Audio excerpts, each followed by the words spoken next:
하나님 말씀은 갈라디아서 3장 1절로 14절 말씀입니다. 예수 그리스도의 십자가의 죽음은 역사적 사실입니다. 바울은 구원의 비밀이 분명 하나님의 은혜였음에도 불구하고 여전히 율법의 조건에서 빠져나오지 못하고 있는 갈라디아 교회 성도들을 향하여 다시 한번 이렇게 반문합니다. 갈라디아서 2장 1절로 5절의 말씀은 어리석도다 갈라디아 사람들아, 예수 그리스도께서 십자가에 못 박히신 것이 너희 눈앞에 밝히 보이거늘 누가 너희를 꾀더냐. 내가 너희에게서 다만 이것을 알려 하노니 너희가 성령을 받은 것이 율법의 행위로냐 혹은 듣고 믿음으로냐. 너희가 이같이 어리석으냐. 성령으로 시작하였다가 이제는 육체로 마치겠느냐. 너희가 이같이 많은 괴로움을 헛되이 받았느냐. 과연 헛되냐. 너희에게 성령을 주시고 너희 가운데서 능력을 행하시는 이의 일이 율법의 행위에서냐 혹은 듣고 믿음에서냐. 바울은 우선적으로 갈라디아 사람들의 어리석음을 역사적 사실에 근거해서 먼저 말해줍니다. 예수의 십자가의 죽으심, 사흘 만에 부활하심, 40일 후에 승천하심, 그리고 오순절 날에 성령을 받음 등은 신화적인 이야기가 아니라 당시에 수많은 사람들에 의하여 목격되고 증거되어진 실제적으로 일어난 사건이라는 것입니다. 이것은 갈라디아 사람들에게서도 실제적으로 눈으로 본 바가 되었고 손으로 만진 바 되었으며 저들의 심령에 성령으로 인하여 체험되었던 분명한 사건이었음에도 불구하고 이것을 스스로 다시 의심하며 아니라고 한다면 참으로 어리석은 것이 아닌가 하고 반문하는 것이었습니다. 예수 그리스도께서 십자가에 못 박히신 것이 너희 눈앞에 밝히 보이거늘 누가 너희를 꾀더냐. 예수 그리스도의 십자가의 죽음과 부활하심은 실제적으로 당시에 셀 수 없이 많은 목격자들에 의해서 확인된 사건이었습니다. 종교적으로 지어낸 신화적인 이야기가 아니라 역사적 사건인 것입니다. 역사적 사건이라는 것이 의미하는 바는 예수 그리스도의 죽으심과 부활하심의 결과가 실질적으로 우리에게 영향력 있게 다가올 수밖에 없다는 것을 말하는 것입니다. 사건이기 때문에 그 의미하는 바가 사실적인 영향력이 있다라는 것입니다. 당시에 예수의 죽으심은 그가 하나님께 범죄한 죄로 인하여 죽은 저주받은 죽음으로 여겨졌습니다. 이는 예수께서 스스로가 하나님의 아들이심을 너무도 분명하게 말씀하셨기에 유대인들의 입장에서는 예수가 하나님께 용서받을 수 없는 신성 모독의 죄에 대한 형벌을 마땅히 받은 것이었습니다. 이 때문에 당시의 유대 지도자들은 단순히 예수를 죽이려고만 하지 않았습니다. 예수가 하나님의 아들이 아님을 명확하게 보여줄 수 있는 하나님께 저주받은 죽음을 원했던 것이었습니다. 그래서 신명기 21장 23절의 그 율법의 말씀에 근거해서 나무에 매달아 죽이는 십자가형을 그렇게 고집했던 것이었습니다. 신명기 21장 23절에는 그 시체를 나무 위에 밤새도록 두지 말고 그 날에 장사하여 내 하나님 여호와께서 내게 기업으로 주시는 땅을 더럽히지 말라. 나무에 달린 자는 하나님께 저주를 받았음이니라. 그런데 중요한 것은 이러한 저주받은 죽음을 예수님께서 거부하지 않고 스스로 그대로 받아들이셨다는 것입니다. 스스로 못 박혀 죽으신 것입니다. 이로써 유대인 지도자들의 의도했던 것처럼 예수는 확실하게 하나님께 범죄함으로 정죄를 받은 그 저주의 죽음을 맞이하게 된 것으로 분명하게 증거되게 되었던 것이었습니다. 그렇지만 예수님께서는 저들의 의도대로 십자가에서 죽으심으로 모든 것을 끝낸 것이 아니셨고 죽음 후에 부활하심으로 그리스도로서 본론의 사역을 시작하셨습니다. 부활은 죽었다가 다시 살아난 것을 말합니다. 죽은 자는 모든 것이 다 끝난 것입니다. 죽은 자는 생명에 대하여 전적으로 무능력한 것입니다. 예수님이 죽으셨다는 것은 스스로 다시 살아나실 수 없는 상태가 되신 것을 말합니다. 그런데 이때 만약 스스로 다시 그리스도께서 살아나신다면 예수 그리스도는 죽은 것이 아니라 생명을 죽음 속에 감추어 두신 것이 됩니다. 그렇다면 십자가의 대속의 죽음도 온전히 이루어질 수 없는 것입니다. 대신 죽어야지 대속의 죽음이 되잖아요. 그런데 죽은 것처럼 보여지면 그건 대속의 죽음으로서 법적인 조건을 만족시킬 수 없는 것입니다. 예수께서 죽으신 것은 죽으신 것입니다. 스스로 아무것도 하실 수 없는 상태가 되신 것이에요.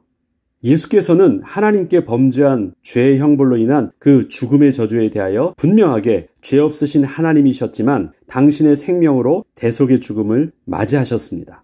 완전히 죽으신 것입니다. 세상은 하나님께 범죄한 자의 저주받음을 그렇게 예수 그리스도의 죽으심으로 확인하였지만 이후에 3일 만에 예수님께서는 약속대로 하나님의 창조의 능력으로 다시 부활하셨습니다. 예수께서 스스로 부활하신 것이 아니라 천지를 말씀으로 창조하신 하나님의 창조의 능력으로 죽은 예수를 하나님이 생명으로 다시 부활케 하신 것이었습니다. 이해되시겠습니까? 예수님이 스스로 부활하신 것이 아니라 하나님께서 죽으신 예수를 다시 부활케 하셨습니다. 이로써 예수의 죽음은 대속의 죽음이 되셨고 하나님께서 친히 예수를 살려주심으로 예수께서 하나님께 범죄한 자가 아님을 하나님께서 친히 증거하여 주셨습니다. 예수님께서는 이 땅에 그리스도의 사역을 위해 오신 분이 분명히 맞다는 것을 하나님께서 친히 증명하여 주신 것이었습니다. 이처럼 하나님의 공의는 실제적으로 하나님 자신이 친히 만족시켜 주셨습니다. 우리의 죄로 인한 저주의 죽음을 예수 그리스도께서 실제적으로 대신 짊어지시고 대속의 죽음을 친히 이루셨기 때문이셨습니다. 예수님은 하나님의 아들이셨지만 이 땅에 사람의 몸을 입고 오셔서 그리스도의 사역을 감당하심으로 우리의 죄를 대신하여 대속의 죽음을 분명히 이루신 것이었습니다. 또한 예수님의 부활하심 또한 하나님께서 창조의 능력으로 다시 살리사 예수의 죄 없으심을 친히 증거하여 주신 것입니다. 그리고 부활이 하나님께서 다시 살리신 것이 맞다면 예수님은 아담의 혈통이 아니라 하나님께서 보내신 하나님의 아들이신 것이 분명한 것이었고 예수는 하나님께 범죄한 자가 아니라 하나님께서 보내신 그리스도가 맞는 것이었습니다. 이처럼 예수께서는 하나님이 보내신 그리스도이셨기에 예수께서 십자가에 죽으신 것은 당신 자신의 죄를 위한 것이 아니셨고 바로 우리의 죄를 대신하여 대속의 죽음을 받으신 것을 분명하게 증거하게 된 것입니다. 이와 같이 예수님의 죽으심이 실제적인 역사적 사건이라는 것은 우리에게 있던 하나님께 범죄하여 떠난 죽음의 저주가 실제적으로 해결되었다는 것을 증거하는 것입니다. 실제적으로 우리의 죄를 위한 대속의 죽음의 사건이 온전히 이루어진 것이었습니다. 복음은 바로 이 소식을 증거하는 것입니다. 하나님의 구원이 예수 그리스도의 죽음과 부활하심으로 이미 완성되었다는 것을 전해주는 것입니다. 그것이 복된 소식이 되는 것입니다. 이 복음을 전하고 또한 듣게 될 때 하나님의 구원의 역사는 예수를 죽은 자 가운데서 살리신 성령의 역사로 말미암아 허물과 죄로 죽었던 죄인에게도 생명이 다시 살아나는 창조의 역사가 일어난 것입니다. 성령의 역사는 아무 때 아무 곳에서 일어나지 않습니다. 바로 이 복음이 증거되어질 때 이 복음을 타고 성령의 역사가 일어나는 것입니다. 그때 하나님의 의가 이루어져 구원함을 얻게 되는 것이고 생명이 재창조되는 것입니다. 이 복음의 비밀을 바울은 우리가 성령을 받는 것은 듣고 믿음으로 말미암는 것이라고 분명하게 증거하는 것입니다. 어떠한 율법의 조건에 맞게 우리가 노력을 해서 얻은 것이 아니라는 것입니다. 그렇다면 우리는 무엇을 듣고 무엇을 믿었기에 하나님의 의를 얻어 구원을 얻게 되었고 성령을 받게 된 것일까요? 앞서 제가 말씀드렸던 것이지만 다시 한 번 더 정리해 보겠습니다. 분명한 것은 우리가 구원을 얻게 된 것은 하나님의 의를 만족했기 때문입니다. 하나님의 공의는 하나님께 범죄한 자는 정령 죽는 것이었습니다. 이러한 하나님의 공의를 만족해야 한다면 하나님께 범죄함으로 하나님을 떠난 인간에게는 죽음을 대신하여 하나님의 공의를 만족해야 할 다른 법은 분명 없는 것입니다. 그렇다면 어떻게 해서 우리는 그 하나님의 공의를 만족시킬 수 있었을까요?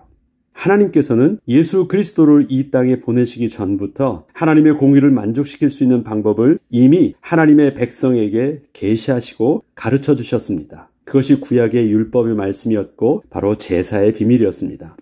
피는 생명임을 가르쳐 주시사 피를 함부로 다루지 않게 하셨고 희생 제사의 비밀을 가르쳐 주사 하나님께 나오는 자가 자신의 죄를 희생 제물에 전가함으로 하나님이 기뻐하시는 속죄의 제사가 어떠한 것인지를 가르쳐 주셨습니다. 예수님께서는 바로 이러한 유월절 어린 양의 모습으로 우리에게 오셔서 우리의 죄를 대신하여 죽으심으로 하나님의 의를 온전히 이루어 주신 분이셨습니다. 갈라디아서 3장 13절에는 그리스도께서 우리를 위하여 저주를 받은 바 되사 율법의 저주에서 우리를 속량하셨으니 기록된 바 나무에 달린 자마다 저주 아래에 있는 자라 하였음이라.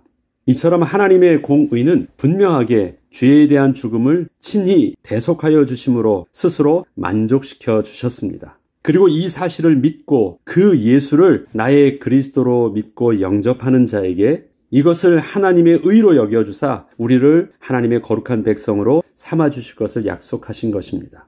희생제물에 자신의 죄를 전가하고 하나님 앞에서 제사장이 그 제물을 죽여 피를 낼 때 그것이 속죄함이 되어 하나님이 기뻐하시는 제사가 되게 하셨던 것처럼 희생제물로 오신 예수 그리스도를 통하여 자신의 죄가 대속함을 입고 그 예수 그리스도를 의지하여 하나님께 나아가는 자에게 하나님은 의의 백성 삼아주시는 그 은혜를 우리에게도 동일하게 입게 하여 주신 것입니다. 오늘 본문 6절로 9절까지는 이러한 내용이 기록되어 있습니다. 아브라함이 하나님을 믿음에 그것을 그에게 의로 정하셨다 함과 같으니라. 그런즉 믿음으로 말미암은 자들은 아브라함의 자손인 줄 알지어다. 또 하나님이 이방을 믿음으로 말미암아 의로 정하실 것을 성경이 미리 알고 먼저 아브라함에게 복음을 전하되 모든 이방인이 너로 말미암아 복을 받으리라 하였느니라. 그러므로 믿음으로 말미암는 자는 믿음이 있는 아브라함과 함께 복을 받느니라. 이 기쁜 구원의 소식을 듣고 믿음으로 그 예수를 자신의 구주로 맞아들이는 자에게 하나님께서는 의롭다 칭하여 주사 동일하게 하나님의 의의 백성이 되게 하여 주십니다. 아브라함이 하나님을 믿음으로 이를 의로 여겨 하나님이 백성이 된 것처럼 하나님께서는 예수 그리스도를 통하여 행하신 그 일을 온전히 믿을 때 하나님께서는 동일하게 우리에게도 의의 백성 되게 하여 주는다고 약속하신 것입니다. 갈라디아서 3장 14절에는 그래서 이는 그리스도 예수 안에서 아브라함의 복이 이방인에게 미치게 하고 또 우리로 하여금 믿음으로 말미암아 성령의 약속을 받게 하려 함이라. 왜 우리를 동일한 아브라함의 자손이요 또 믿음의 자녀로 또 아브라함의 영적인 자녀로 말할까요? 아브라함을 의로 삼아주신 하나님을 믿는 그 믿음의 비밀을 우리들도 동일하게 하나님의 말씀에 의지하여 예수 그리스도를 나의 구주로 영접하였기 때문에 동일한 그 믿음의 열매가 우리에게 구원을 얻게 하였기 때문에 우리 또한 아브라함의 약속의 자녀라고 말하는 것입니다. 우리의 구원이 행위로 말미암습니까? 듣고 믿음으로 말미암입니까? 우리가 어떻게 해서 우리 가운데 성령 하나님을 내주하게 하였습니까? 이 구원의 말씀을 듣고 믿음으로 하나님께서 의롭다 칭하여 주시는 그 은혜가 바로 우리에게 구원의 비밀이 된 것이었고 또 복음이 된 것이었습니다. 은혜로 받은 이 복음의 비밀을 또한 우리가 담대히 증거하는 그리스도의 증인으로 우리가 서길 주 이름으로 축복합니다. 기도하겠습니다.